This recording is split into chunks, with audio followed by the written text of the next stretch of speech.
አደናጋሪና አግራጋቢ መረጃዎችን በማጣራት ትክክለኛ መረጃዎችን ለራስ በመግዛትና ለህዝብ ተደራሽ ማድረግ ከምን ጊዜም በላይ አስፈላጊ በሆነበት ወቅት ላይ እንገኛለን።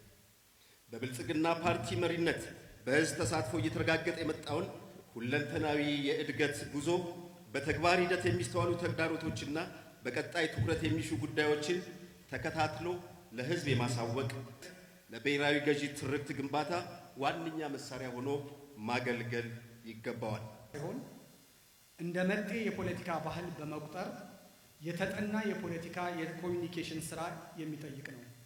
ለዚህም ለድህረ እውነት ዘመን ምንነት በፖለቲካችን ላይ ስለሚኖረው ተጽዕኖ በዚህ ዘመን ልንከተለው ስለሚገባ የፖለቲካ ኮሚኒኬሽን ባህሪና ስልቶችም አበክረን መስራት ይጠበቅብናል። ማህበራዊ ሚዲያን ለአዎንታዊ ተግባር መጠቀም ይኖርብናል።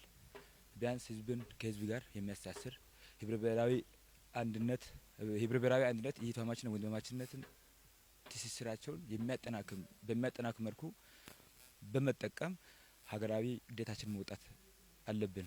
በዛሬው ስልጠና እንዴት ማህበራዊ ሚዲያን መጠቀም ይቻላል ለሚለው ከዚህ በኋላስ እንዴት ማህበራዊ ሚዲያን መጠቀም እንደምንችል በብዙ ስልጠና ላይ የወሰድንበት ሁኔታዎች አሉ። እኔ እንደ አጠቃላይ አሁናዊ ለሆነው ሁኔታ ይሄ ስልጠና በጣም ወሳኝ ነው ብዬ ነው የምወስደው።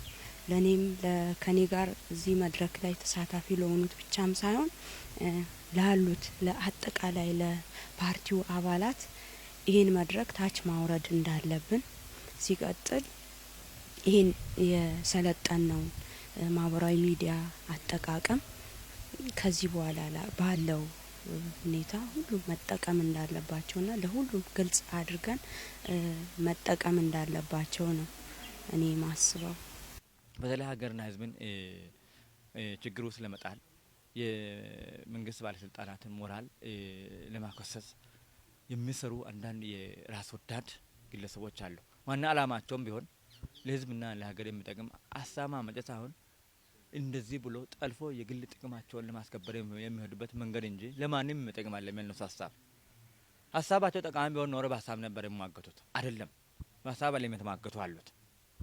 የሆነ ስሜት ነው እያራመዱ ያሉት፣ የሆነ ግለሰባዊ ሀሳቦችን ነው እያመነጩ ያሉትና ይሄ ደግሞ ለማንም የሚጠቅም ሳይሆን የግል ስሜታቸውን የግል ጥቅማቸውን ለማስከበር የመጡበት ነገር ስለሆነ መጀመሪያ የሚወገዝ ነገር ነው። በዚህ በኩል ያው የተጀመሩ ነገሮች አሉ። በተለይ አሁን ቴክኖሎጂ የችግር ምንጭ ቢሆንም የችግር መፍትሄም ነው እየሆነ ያለው። እነኚህ የችግር ፈጣሪ ግለሰቦችን ማውጣት የሚችልበት የቴክኖሎጂ አማራጮች እየመጡ ስለሆነ በተጨባጭ መረጃ የተገኙ ሰዎች ላይ የሚወሰደው የህግ እርምጃ መጠናከር አለበት። እንግዲህ ውዥንብር በበዛበት ዓለም የመረጃ ጥራት ያረጋገጠው አካል ብቻ ነው ተሰሚነት ማግኘት የሚችለው። እኛም እንደ ፖለቲካ ኮሚኒኬተር ምን ያክል ጥራት ያለው መረጃ እንይዛለን፣ ለህዝብም በአግባቡ እናስተላልፋለን የሚለው እነዚህ ነጥቦች በደንብ ትኩረት ሊሰጣቸው ይገባል።